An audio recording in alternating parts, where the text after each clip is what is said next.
गिरफ्तारी हुई है और अदनान की गिरफ्तारी के साथ ही 50 आरोपी गिरफ्तार हो चुके हैं, लेकिन कितने फरार हैं ये सवाल अभी भी बना हुआ है। संभल हिंसा मामले में 2 और गिरफ्तारियां हो चुकी हैं। अभी प्रियंका ने भी आपको जानकारी दी कि अदनान की भी गिरफ्तारी हुई है। हिंसा के बाद से आरोपी अदनान फरार चल रहा था। दिल्ली के बाटला हाउस में अदनान छिपा हुआ था, आरोपी छिपा हुआ था और यहीं से गिरफ्तारी हुई है। दीपासराय इलाके का रहने वाला है अदनान, जिसकी गिरफ्तारी दिल्ली से की गई है।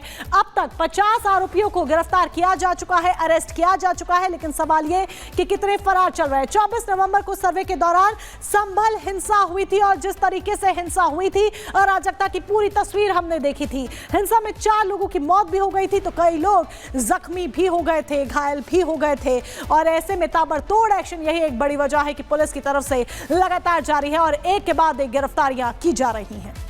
और जतिन हमारे संवाददाता संभल से लगातार बने हुए हैं। जतिन, 50 लोगों की अब तक गिरफ्तारी हो चुकी है, लेकिन हैरानी ये कि एक आरोपी राजधानी दिल्ली के दीपासराय इलाके से भी गिरफ्तार होता है, जिसका नाम अदनान बताया जा रहा है। अभी और कितनी गिरफ्तारियां होनी बाकी हैं? आज बिल्कुल देखिए, दीपासराय इलाका दरअसल संभल के अंदर है, लेकिन अदनान की जो गिरफ्तारी हुई वो जामिया के बाटला हाउस से गिरफ्तारी हुई है। पुलिस को इस बात की जानकारी मिली कि 24 नवंबर को संभल में जो हिंसा हुई उसके बाद से अदनान दिल्ली जाकर छिप गया है। संभल पुलिस जो है वो दिल्ली पहुंची। बाटला हाउस से ही अदनान की गिरफ्तारी की गई है, जो कि दिल्ली के जामिया इलाके में पड़ता है। उसको संभल लाया गया। दीपासराय इलाके के बारे में आपको बताएं तो सांसद जियाउर रहमान का गढ़ है दीपासराय इलाका। हालांकि अदनान एक महत्वपूर्ण रोल है। जो सोर्सेज से हमारी बात हुई है, अदनान कई बड़े लोगों से मिला हुआ था। किसके कहने पर अदनान ने हिंसा की, उसको लेकर अभी जांच जो है वो की जा रही है। कल जब उसकी गिरफ्तारी की गई तो संभवतः संभल में ही अदनान को लेकर पुलिस पहुंची है। हालांकि यूपी पुलिस का कार्यशैली इस तरीके से है कि पहले जेल भेज देते हैं और जेल भेजने के बाद फिर से रिमांड नोट के जरिए कस्टडी लेगी संभल पुलिस और उस मामले में इन्वेस्टिगेशन करेगी। लेकिन 2 बड़ी बातें इसमें निकलकर सामने आई कि हिंसा का आरोपी दिल्ली के जामिया स्थित बाटला हाउस में जाकर छिप जाता है। वहां से संभल पुलिस तकरीबन 1 महीने बाद गिरफ्तार करती है। किनके संपर्क में था, इसको लेकर संभल पुलिस के पास बड़ी लीड है, जिसमें शाही जामा मस्जिद के कुछ लोगों का नाम भी सामने आ रहा है। हालांकि वो जानकारी जैसी ऑफिशियल होगी तो हम अपने दर्शकों को भी बताएंगे। और दीपासराय इलाका, जिसका मैं जिक्र लगातार कर रहा हूँ, वो बिल्कुल दीपासराय इलाके से अदनान की गिरफ्तारी हुई है। जतिन, तमाम जानकारी के लिए बहुत बहुत शुक्रिया आपका। और अब आगे बढ़ते हैं, बात बिहार और बीपीएससी परीक्षा की करते हैं, क्योंकि 70वीं प्रारंभिक परीक्षा को रद्द करने की मांग को लेकर छात्र लगातार अड़े हुए हैं। छात्र धरना प्रदर्शन कर रहे हैं और बीते 15 दिनों से ये धरना प्रदर्शन लगातार छात्रों का जारी है। हंगामा करते हुए छात्र नजर आ रहे हैं, लेकिन बीते दिन एक ऐसी तस्वीर सामने आती है जो हर किसी को हैरानी में डाल देती है। रिपोर्ट देखिए।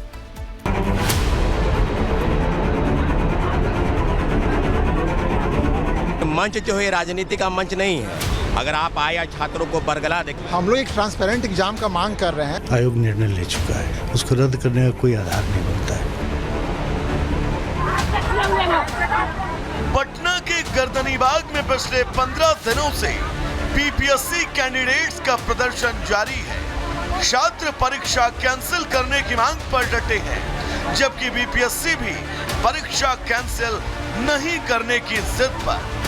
दोनों ही पक्ष अपने अपने दावों को सही ठहरा रहे हैं और पटना की सड़क अखाड़े में बदल गई है।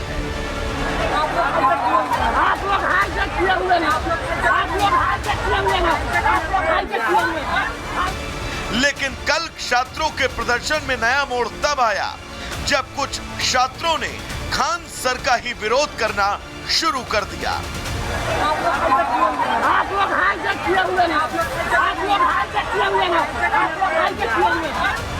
बीपीएससी आंदोलन में बड़ा मोड़, खान सर पर आंदोलन हाईजैक करने का आरोप। अभ्यर्थियों के विरोध के बाद उल्टे पांव निकले।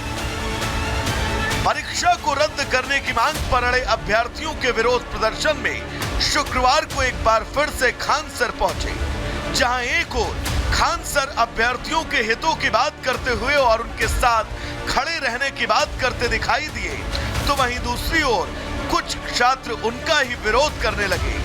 विरोध प्रदर्शन के दौरान मौजूद छात्रों ने जब खान सर का विरोध किया तो खान सर को मंच छोड़कर जाना पड़ा। खान सर पर छात्रों ने आरोप लगाया कि वो सिर्फ अपना चेहरा चमकाने आते हैं, वो इस पूरे आंदोलन को हाईजैक करना चाहते हैं उनके लिए सिर्फ पब्लिसिटी है, जिसकी वजह से वो दूसरी बार छात्रों के प्रदर्शन में पहुंचे हैं। आप लोग हाईजैक किए हुए हैं, आप लोग हाईजैक किए हुए हैं, आप लोग हाईजैक किए हुए हैं। पटना की सड़कों पर छात्रों का प्रदर्शन जारी है। छात्र आर पार की लड़ाई के मूड में हैं। उनका कहना है कि विरोध परीक्षा रद्द होने तक जारी रहेगा।